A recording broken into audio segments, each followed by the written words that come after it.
Barbie Fortesa update sa post ni Tony Aviles kasama ang Team Barbie. Sabi niya, it's always a pleasure to work on my birthday with Team Barbie for Noreen Alfonso Barbie Fortesa. Yun, no? Ang ganda pa nga ni Barbie, Sa post ni Miss Tony, ang kapuso primetime princess Barbie Fortesa as Noreen Alfonso in Beauty Empire. July 7 na. Nakulit pa nga ng interview ni Barbie.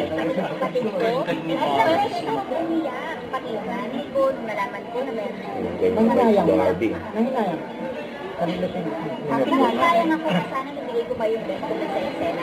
Parang nakako masyado. Bongga si Barbie. I am always willing to accept work, lalo na with you and with Jimmy. Kasi, kaya nag-aaral Yung behind the scene Barbie.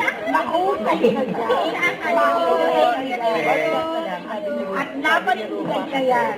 Sabi ko dito pa parang siya sa kanya kayo nag-control down pagdating sa mga iba pang mga galing sa puso ang mga kasabihano. So sa ito pa rin mga nagbigay sa mga advice.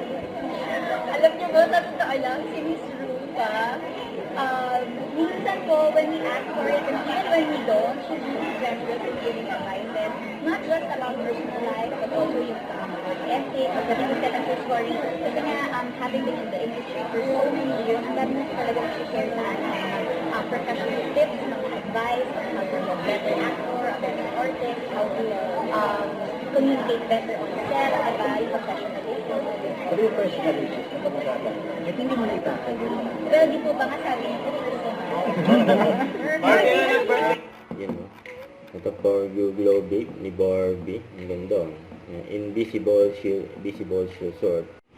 Don't forget to subscribe. Click the notification bell for more updates. This is Richard Reaction Live. Stay tuned for more videos.